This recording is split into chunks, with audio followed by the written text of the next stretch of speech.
Hello, friends. This is Dave Hurwitz, executive editor at ClassicsToday.com, here with random reviews from the Overflow room.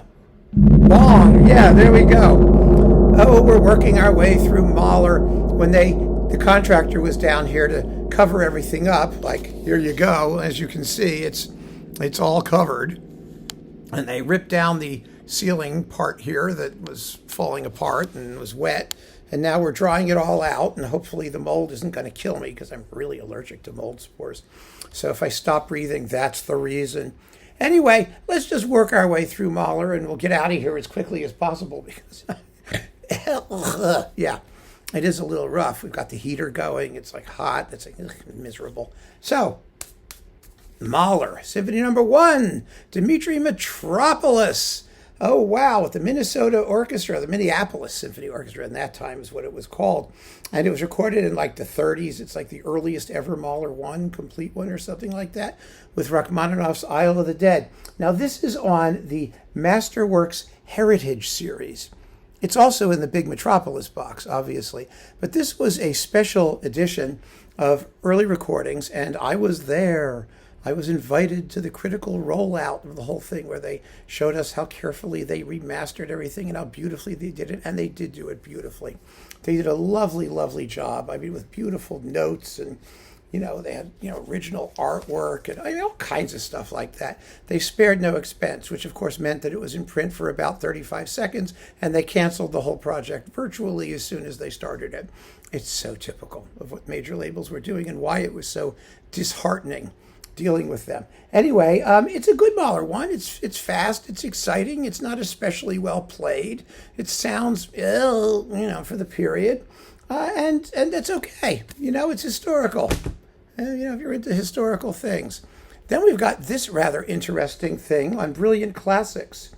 Very, very interesting. Actually, these are the Rudolf Barshai Mahler 5 and 10. The fifth is splendid. It's with the Junge Deutsche Philharmonie. I mean, it's a youth orchestra, but they play fabulously well. The performance is really, really on top of its toes.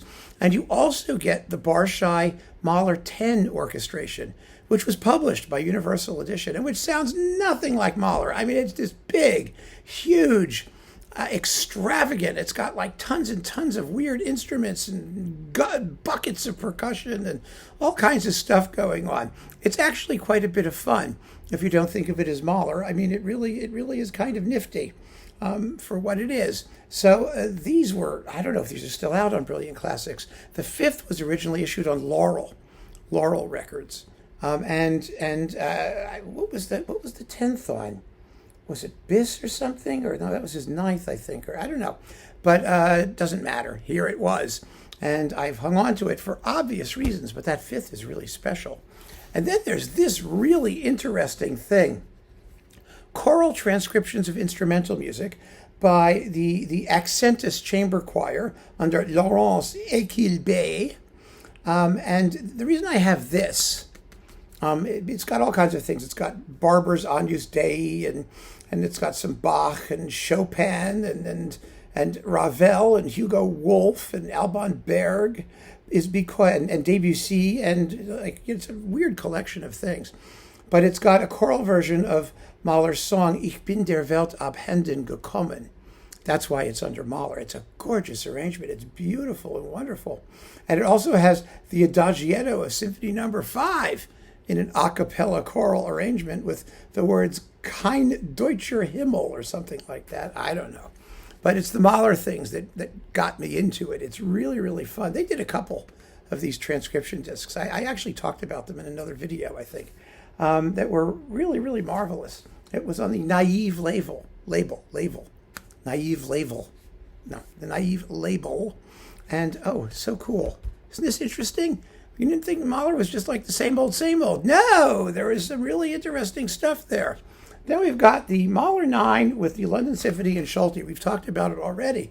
But this was a single disc reissue. It actually fits on a single disc. It's 79 minutes and 50 seconds. And it's a very good Mahler 9, and it's Solti's best by a long shot. I mean, the Chicago remake isn't even close. It's first class. It really is. The playing's terrific, and it's exciting. It's very Straussian. It's very rich, as I said before. He's got lots of harps and horns and things, but wow, it's good. Really, really good. And then we have, Alma Mahler's Complete Songs with Lili Paasikivi and the Tampere Philharmonic Orchestra under Jorma Panula. They're orchestral arrangements by Jorma Panula. And she wrote, 14 songs here. That's all 14, all her complete songs. They don't sound anything like Mahler. They sound like, remember that strange, what's his name, who made the movie Mahler? That was ridiculous and stupid.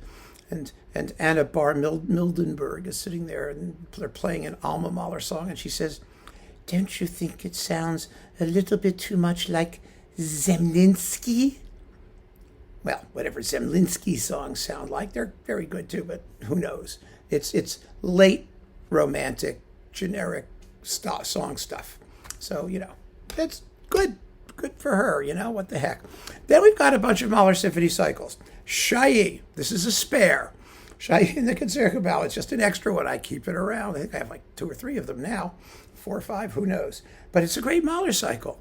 It really is. It's very, very good. I mean, Chailly was an excellent custodian of the Amsterdam Mahler tradition.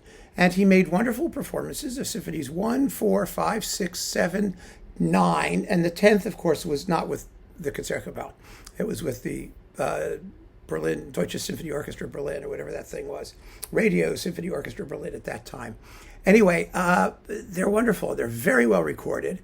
And the other ones, 2, 3, and 8, they're good. There's nothing bad in this cycle at all. Nothing. And most of it's wonderful. So I hung on to it. It doesn't get a lot of attention for some reason. Probably because Chailly never made a point of being a Mahler specialist. He was just a good general conductor, and he understood the style, and he let the orchestra do its thing, and and he had ideas that worked really well, and there's some fabulous performances in there. Numbers 6 and 9 are particularly extraordinary. They really, really are. Then we've got more from Amsterdam. These are the Kerst Matinee concerts, the Christmas concerts, where they did an almost Mahler cycle. You've got all of the symphonies except 6 and 8. And you've also got songs from Das Knaben Wunderhorn, and a few of them, and the Songs of a Wayfarer, with all kinds of soloists and people singing. And they're very, very good, and nice compliment to Haitink's commercial cycle, because they came later. And so the orchestra sounded a little different. Haitink, I think, had developed a little in terms of his interpretations. And I think there's a lot here worth listening to. There really is. Of course, it's out of print. Can't find it. Lasted for, they were rumored performances for a while, and then the set came out just locally in Holland on Dutch Philips, and then they issued them on CD like that from Philips, and then they went poof, gone like a soap bubble, vanishing in the wind, a model of evanescence. And last but not least, the Michael Gielen Mahler cycle, which was, this is drifted about. Why? Because originally there was a collaborative relationship between Hensler and SWR. And so it was released on Hensler. Then SWR de-licensed everything that they had with Hensler and decided to do it themselves and screwed Hensler. Which is, these are big bureaucratic organizations that don't give a shit about anything. And so they issued it on the SWR label. Then they redid it as part of the Gielen Mahler edition. Thank God, my good friend Dr. Zerlenmeyer Eller in Munich was in charge of the Gielen edition, and he made sure everything Gielen did in Mahler got in here, plus some extra stuff, actually. And then, of course, the whole thing went out of print and went to hell, because that's what these people do. They learn to behave like major labels. But it's a first-class Mahler cycle. It really, really is. It has a few, it's like all of them. They have a couple weak links. 4 isn't too interesting. 5's not too interesting. But, 6 and 7 are spectacular. 8th is surprisingly good. 1 and 2 and 3 are surprisingly good. There's some wonderful stuff in here. And he does the Cook version of the 10th, which is really pretty cool, although I don't think it made it into this particular box. No, only the Adagio. Later, he did the whole thing, and then he did Das Klagende Lied for Orfeo, and Das Knaben Wunderhorn, and Das Lied von der Erde. There's more than was in that little box, but I hung on to the box. Why not? So keep on listening, friends. There's much more to come. Take care.